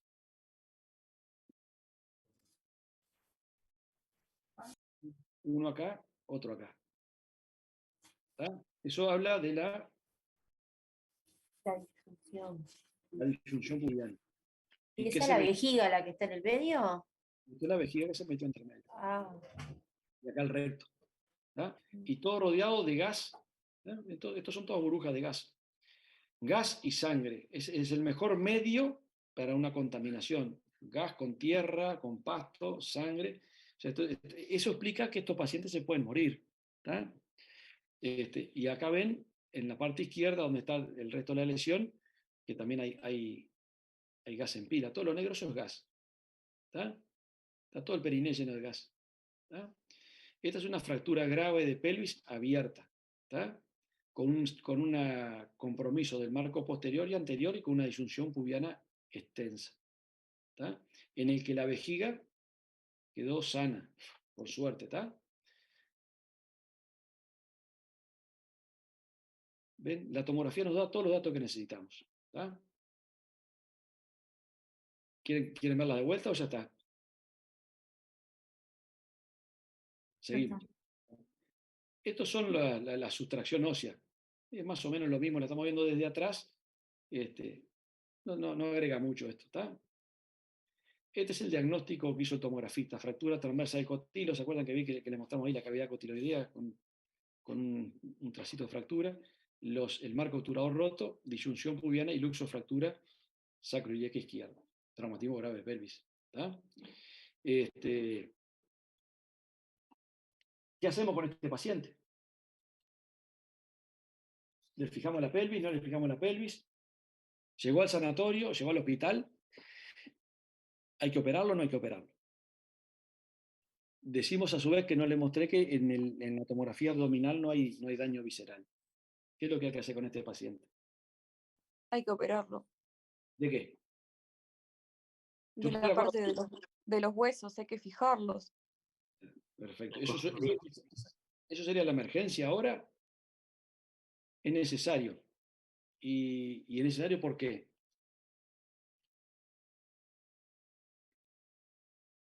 Porque siempre tenemos el fantasma del sangrado, del resangrado. Entonces, fijar la pelvis es una necesidad, ¿tá? Entonces, una razón para que este paciente vaya a bloc es esa, ¿no? La necesidad de fijación pelviana, ¿tá? Que se hace habitualmente con sistemas de fijadores externos que usan los traumatólogos. que son bastante sencillos, pero a su vez no son muy prácticos para una eventual cirugía. Porque si el cirujano se tiene que meter a operar entre estos fierros, se hace muy difícil. Pero bueno, hay que tratar de hacerlo. Pero ven, este es el sistema, se ponen diferentes fragmentos de metal en diferentes sectores de acuerdo al tipo de fractura, y lo que hace es lograr la estabilidad de la fractura, ¿está? Pero yo creo que esto es concomitante con la otra razón que tiene este paciente de ingreso a bloque. ¿Cuál es? Y justamente para parar el sangrado. Para parar el Para sangrado re- y yo diría justamente de los plexos pelvianos y ver si hay algún otro sangrado o rotura de algún otro vaso mayor. ¿Y a ti te parece que este paciente tiene un sangrado activo ahora porque llegó hipotenso? No, Llegó, no. lo repuso A ver, y el paciente se es que estabilizó? previamente a que usted pusiera ahí que se había estabilizado, yo había puesto que lo subía para que lo estabilizara, le hacía todo en la emergencia y se iba convocando al cirujano para que tuviera el sangrado. Pero en este momento que el paciente ya está estable o se Perfecto. estabilizó, la cirugía no es de urgencia. Claro. O sea, la fijación pelviana es una necesidad de urgencia, no es de emergencia, Ahí está, pero va eso mismo. tendiente a evitar futuros sangrados, ¿tá? También a minimizar el dolor, porque una pelvis que está crujiente, que se mueve, le duele mucho al paciente, ¿tá? Y bueno, o sea, una indicación de ingreso a block es como dicen ustedes, la parte de fijación ósea. No hablamos de la analgesia. Estos pacientes vienen extremadamente doloridos. ¿Con qué lo calman? Esa era una de mis preguntas. Porque Nada más, butilona nomás le vas a dar a este ibuprofeno y paciente. morfina. Yo le pasaría morfina. Perfecto. El paciente hay que armarlo con morfina o con algún otro morfínico sintético de mejor calidad todavía. ¿El fentanilo sirve? Excelente. Yo creo que la indicación de analgesia de este paciente es con fentanilo, ¿tá? Tiene una analgesia muy superior a la morfina, pero la morfina es muy buena. Y bueno, entre ambos es que tiene que lograr la analgesia a este paciente, ¿tá? ¿No le llama la atención otra indicación por la cual tenemos que ir con este paciente a block? La parte de La limpieza. antibióticos, La contaminación que tiene. La contaminación. ¿Y qué tenemos que, un lavado, ¿no? qué tenemos que ir a lavar? ¿El foco de la pierna? No, lo que tenemos que lavar es el foco abdominal que tiene. O sea que tú Limpiar planteas por el abdomen. No, No, el foco pélvico que tiene. no. Básicamente, Sí, perdón. claro, si tú tenés un paciente estable, en el que la tomografía no demostró ninguna lesión abdominal y en el que el paciente simplemente tiene un traumatismo pelviano con un hematoma subperitoneal que no crece, que no aumenta, que tú lo ves que está en buena situación, es un pecado hacer una laparotomía, ¿tá? La laparotomía se reserva para el paciente inestable, con una ecofaz positiva o que tiene una ecofaz negativa y que sigue siendo inestable a pesar de la reposición, en el que uno puede pensar que tiene un vaso mayor a nivel pelviano sangrando. Pero el ingreso de un paciente con un sangrado activo pelviano a sala de operaciones tiene una mortalidad tremendamente elevada y solamente se justifica en el paciente que está para morirse. ¿Por qué? Porque lo que hay que hacer es un packing, hay que abrir la pelvis y dejarlo empaquetado con una serie de compresas, tratando de que el sangrado venoso, capilar, posterior, pare. Y si hay una lesión de un vaso mayor, tratar de repararla. Pero eso es una catástrofe. Habitualmente ese paciente está condenado prácticamente a morirse, por lo que se han tentado otro tipo de situaciones hemostáticas que basan básicamente por el intervencionismo, ¿tá? O sea, si el paciente está inestable y ustedes están en el hospital de clínicas y tienen la suerte de que en ese momento tienen radiólogo intervencionista y el paciente se está yocando, lo reponen, se sigue yocando, lo tienen que transfundir con 4 volúmenes en 24 horas, con 6 volúmenes en 36 horas, ese paciente tiene indicación de hacer algún procedimiento intervencionista. Y lo que ya se puede hacer es embolización, ¿tá? O sea, tratamiento endovascular para tratar de lograr la hemostasis, ¿tá? Eso el 99% de los centros del Uruguay no lo tienen. O sea que para nosotros es medio ciencia ficción, pero ustedes tienen que saber que un muy buen método para lograr la hemostasis es la embolización. ¿Tá? Se utilizan los coils, que son como resortecitos de titanio, para los sangrados arteriales, y otro tipo de productos como gel foam para sangrados venosos. Se inyectan habitualmente por una vía vascular, ¿tá? Arterial o venosa, de acuerdo al sangrado que tengan. ¿Tá? Si quieren les muestro una fotografía que tengo acá de una arteriografía. ¿Y este paciente qué era lo que estaba sangrando? ¿Cuál paso más? ¿O sea, eran los plexos posteriores? Este paciente tiene un sangrado de plexos posteriores que se logró controlar. ¿Tá? La fijación externa con una sábana cuando lo trajeron y que se mantuvo unas horas, unos minutos hasta que lo llevamos a bloc para hacer otras cosas, lo mantuvo estable y no sangró. Hizo su sangrado, es lo que tiene bueno en la pelvis, que sangra y habitualmente se automostasea porque es una cavidad inextensible habitualmente, no es como el abdomen, el peritoneo, perdón, que puede admitir 5, 6, 7 litros y no hay posibilidad de hemostasis, porque no hay nada que lo comprima. En cambio, el peritoneo que tiene arriba la pelvis, que tiene los huesos por delante, las estructuras, habitualmente la transforma en una cavidad poco extensible, que si hay un sangrado, habitualmente el sangrado para. Este paciente es un paciente que tenía una lesión de la hipóstrica. Esto les muestro, esto es la arteria ilíaca primitiva, derecha, la izquierda, y acá se ve la ilíaca externa, la ilíaca interna o hipogástrica dando sus ramas. Este es un paciente que tenía una sección de la ilíaca interna, y lo que se hizo es un intervencionismo viniendo desde la vena, desde la arteria femoral, se llegó hasta acá y se soltó un coil, que es un agente hemolígeno, que lo que hizo fue sacrificar esta arteria, la tapó, y con eso se logra la hemostasis. ¿Tá? Estos son procedimientos intervencionistas de avanzada, ¿tá? Que la mayoría de los lugares que ustedes van a trabajar no lo van a tener. Pero sepan que el ideal, cuando uno tiene un sangrado, no es operar. Lo ideal es reponer, no operar, embolizar. ¿Tá? Y bueno, este paciente tiene que ir a sala de operaciones porque hay que hacer una limpieza quirúrgica, ¿tá? Hay que lavar las partes blandas porque hay que evitar la contaminación. Hay que lavar todo el tejido que tiene desvitalizado, resecarlo, y hay que ir por delante de la vejiga, por arriba de la vejiga, que tiene todo un espacio decolado, y lavar todos esos tejidos para evitar que la pelvis se contamine más de lo que está.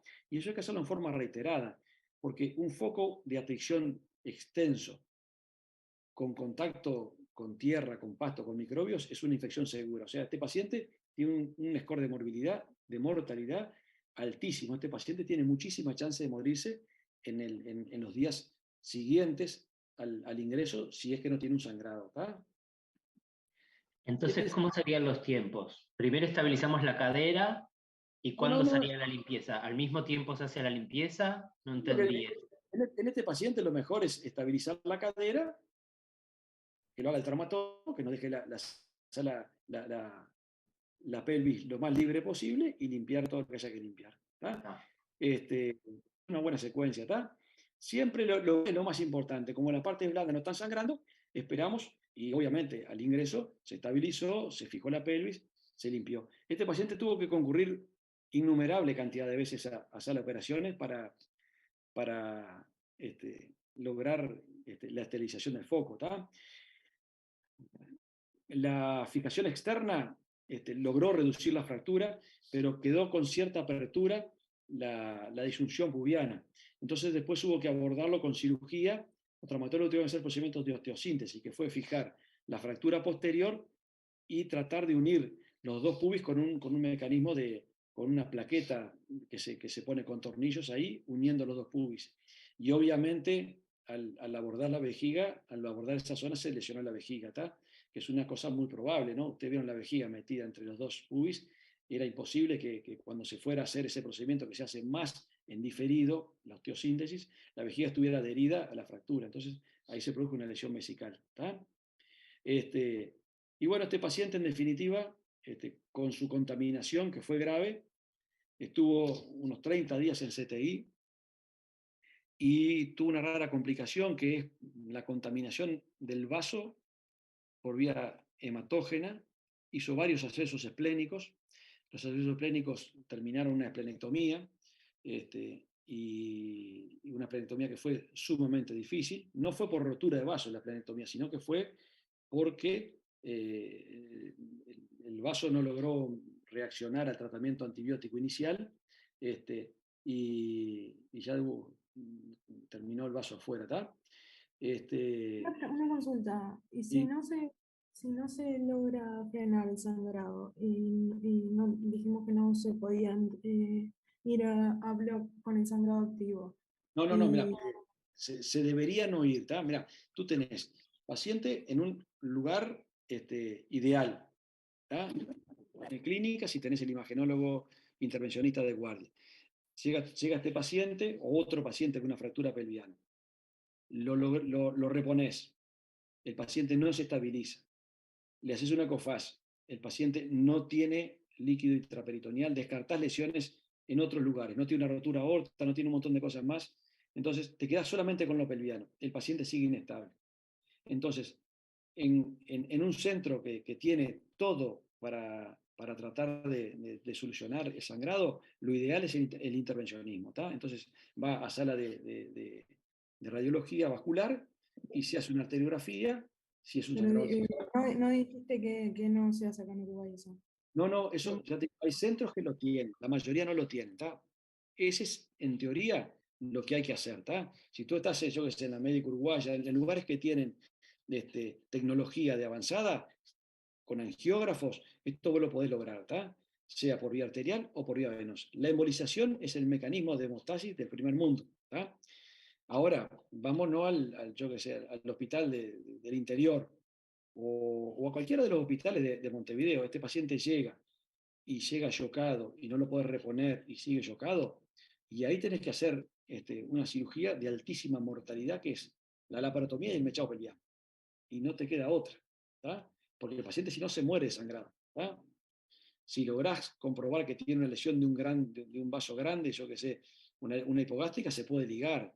Si tiene lesionada una arteria ilíaca, hay que repararla, ¿tá? Pero habitualmente, si tú te metes en un hematoma subperitoneal que viene expandiendo, que viene creciendo, y lo abrís, eso habitualmente es una catástrofe, que termina simplemente con un packing, con una hemostasis con compresa tendiente a evitar que el paciente se te muera de sangrado, ¿tá? Eso es lo que nos pasa habitualmente en el tercer mundo, ¿tá? En el primer mundo pasa por la imagenología, ¿tá? Intervencionista, ¿tá? Impecable, gracias. ¿Vale? Las secuelas que tiene este tipo de traumatismo son severas y variables de acuerdo a cada traumatismo, ¿no?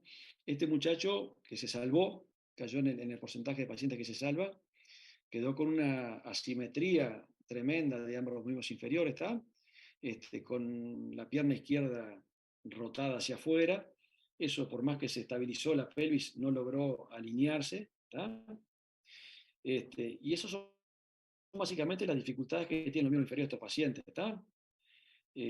Son pacientes jóvenes, la mayoría, que tienen un impacto en lo laboral que es significativo, con un costo social que es enorme, y que se cuentan anécdotas de todo tipo de muertes tardías, ¿tá?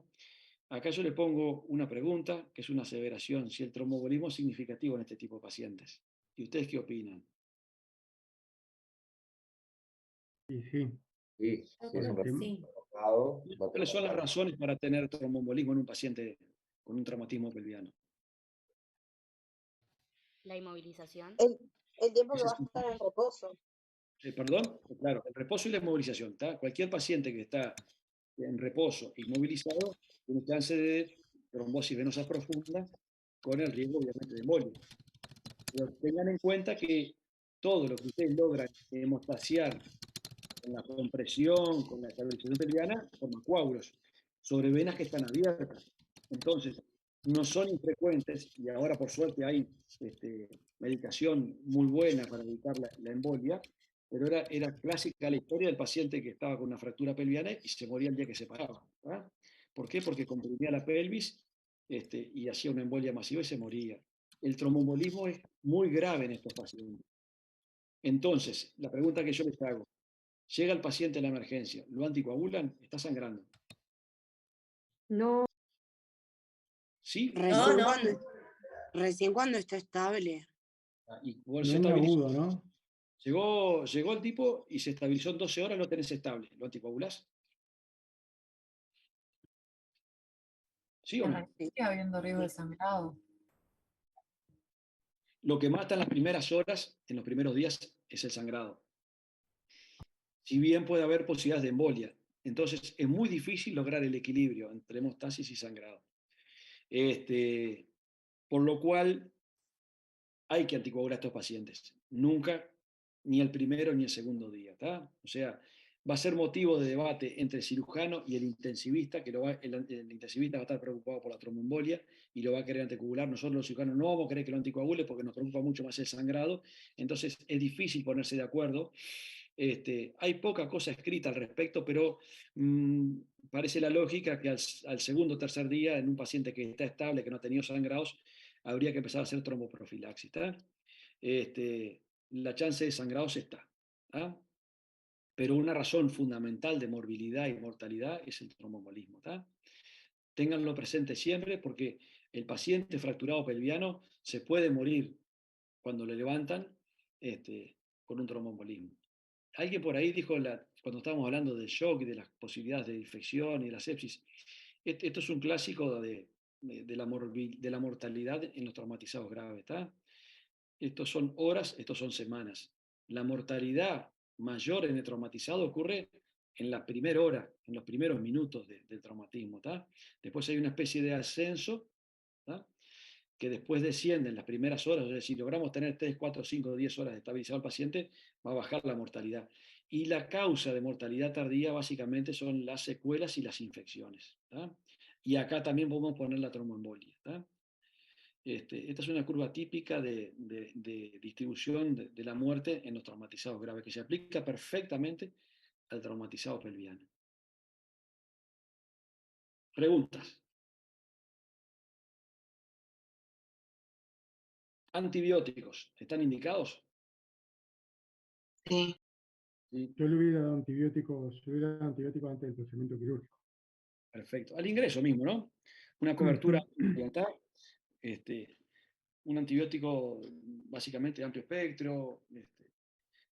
¿Qué le ¿Puede dan? ser ¿Qué le dan? ceftriaxona 3 gramos intravenoso para entrar al quirófano? Es una buena eventualidad. La penicilina también es muy buen. La penicilina es muy buena. Yo leí por ahí penicilina y gentamicina, ¿puede ser? Gentamicina también, perfectamente. Cualquiera de esas combinaciones puede actuar en forma significativa. Este paciente viene contaminado, o sea que antibióticos tienen que darle. No olvidar, analgesia y la analgesia a muerte, con morfínicos y morfínicos de alta categoría. No lo van a calmar con tramadol a un paciente con esto. Esto tiene que darle morfina, meperidina e idealmente fentanil. Fijar la pelvis. Llegaste con la ambulancia, tenés una sábana, envolvelo en una sábana. Ojo con la sonda vesical, las tentaciones en la emergencia con la sonda vesical. Vino el paciente helado, lo calentamos. Hay emergencias que tienen colchones térmicos. En la sala de operaciones están, en los ETI también. Eso habitualmente le da calor al paciente.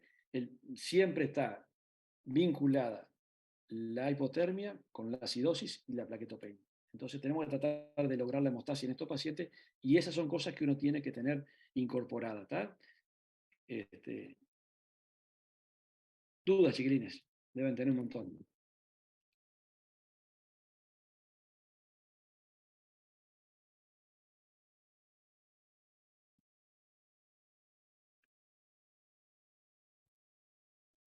A mí me queda una duda con lo del tacto rectal y el sangrado, que lo asociaste con la fractura abierta de pelvis. Ahí me quedo medio colgado. Claro, tú tenés los huesos de la pelvis que están a pocos centímetros del recto. Son lesiones muy raras, te digo. Pero si tú le haces un tacto rectal a un paciente que tuvo un traumatismo cerrado de pelvis, un traumatismo contuso, y tenés sangre, la sangre viene de algún lado. ¿Y cuál fue la razón de la lesión? Habitualmente la movilización de un fragmento óseo hacia el recto o hacia la vagina, está en la mujer. Entonces eso habitualmente te habla de una comunicación entre el exterior y la pelvis, ¿no? Entonces, en este caso, con el recto o con la vagina, ¿está? O sea, hacia un lugar contaminado. A eso me refiero, ¿está? Eso habitualmente denota una fractura abierta pelviana. Sangre en el tracto rectal o sangre en el tracto vaginal. Les puedo decir que eso es excepcional, ¿está? Lo que se ve en sí son las fracturas con deformación, con hematomas, con inestabilidad hemodinámica. Este tipo de fracturas así abiertas son también de poca frecuencia, no son frecuentes. Es muy raro ver lo que yo les mostré. Espero que sea una anécdota de la rotura de la uretra con una sonda al lado. Eso no tiene que pasar nunca, pero a veces pasa. ¿Está? ¿Alguien quiere hacer alguna preguntita? Yo tengo una duda. Con respecto a la pregunta 3 de los gestos terapéuticos que realizaríamos en la escena, hablamos del empaquetamiento externo y aparte de eso, en este caso a mí me queda la duda, ¿le hacés inmovilización siempre con collarín cervical? Eso está en la regla de la TLS, ¿no? Yo creo que tú tienes un traumatizado que no sabes cómo se lesionó, eso tenés que hacerlo así. Habitualmente lo llevas en una tabla rígida y con el collarete. Todos los pacientes que se traumatizan, no cuesta nada poner un collarete y evitas una cosa horrible, ¿tá? La sección medular. Y ¿tá? aparte de esas dos cosas, ¿le hacemos algo más ya, tipo, por ejemplo, analgesia o como que no me queda la duda de qué más hago? Sí. Vía periférica, rehidratación. Es muy difícil en una ambulancia tener sueros tibios, pero si los tuvieras, suero tibio y analgesia, ¿está? Analgesia, morfina, meperidina, lo que tengas. ¿Tá? Seguramente en una ambulancia no vas a tener fentanil tampoco, pero bueno, al ingreso lo puedes usar. Son básicamente las pautas. Inmovilización, la envoltura con la sábana, la rotación interna de los miembros, vía periférica, abrigarlo al paciente, si está moscado, sacarle la ropa. Y bueno, analgesia, y bueno, ya cuando llegue se va a empezar con la reposición, ya que la tenés que iniciar en el traslado, ¿tá? Porque hay traslados que son muy cortos, pero hay traslados que en un accidente de tránsito a veces tenés 150 kilómetros y ese paciente se te puede morir, o sea que lo tenés que tratar como si fuera una emergencia montada como tal en tu ambulancia. ¿Tá? Obviamente que cuanto más cerca esté del centro, menos chance tiene el paciente de morirse. ¿Tá? Pero básicamente esas son las medidas. Y antibióticos, obviamente, como medida asociada. Y el paciente que pierde sangre hay que reponerlo con sangre. Eso está en el ABC del traumatizado grave, ¿no? Pero obviamente que la primera reposición siempre es con cristaloides. Eso lo van a ver el lunes que viene con otro colega. En cuanto a la reposición, con un objetivo de PA a llegar a 90 milímetros, ¿no? Por el No estaría tema mal. de... Claro. ¿Cómo? Claro, siempre conviene tenerlo con una hipotensión manejable, ¿no? Perfecto. Igualmente, ¿viste? Este paciente estaba hipotenso, se logró estabilizar, tuvo su mejoría hemodinámica, y no hubo urgencia, no hubo emergencia para llevarlo a la sala de operaciones. Fue como una urgencia, pero no fue en condición crítica, ¿está? Bien, una pregunta. Ahí preguntaron en el chat, ¿cuál es la bibliografía que tú recomendás, por ejemplo, para estudiar esto? Porque hay un montón de información y es un tema difícil. Vean el ATLS. Yo creo que está el ATLS para médicos y el de estudiantes. Son muy similares los dos. Lean el ATLS, que ahí está perfectamente explicado todo. Y aparte es la regla mundial para el traumatizado. ¿tá? Yo creo que la mejor bibliografía es que consulten el ATLS. Lo encuentran en cualquier biblioteca digital, en Google ponen ATLS y aparece. ¿Hay alguna edición que sea la última? Porque creo que había... Se van renovando. Todos los años hay una. Ah, está. ¿tá? Y yo creo que es la mejor bibliografía para leer esto. ¿tá? Hay un libro muy antiguo de Larre Borges, que Larre Borges fue un profesor de cirugía uruguayo que hizo una colección de libros de patología, que hoy obviamente están muy obsoletos, que la parte de traumatismo pelviano, yo saqué un par de dibujos de ahí, está muy bien explicada. Pero bueno, es una cosa muy antigua, más que nada para valorar la parte clínica, ¿no? Y semiológica, pero la parte moderna de reposición la tienen perfectamente en la TLS. Alcanza y sobra que ustedes sepan lo que dice la TLS para manejarse en la emergencia. Muchas gracias. Espero que hayan entendido, chiquilines. Gracias. Por nada. Muchas gracias. Gracias. Gracias, profe. Muchas gracias, muy lindo Gracias. todo, gracias. Muchas gracias. Gracias. Muy bueno. Luego. Chao.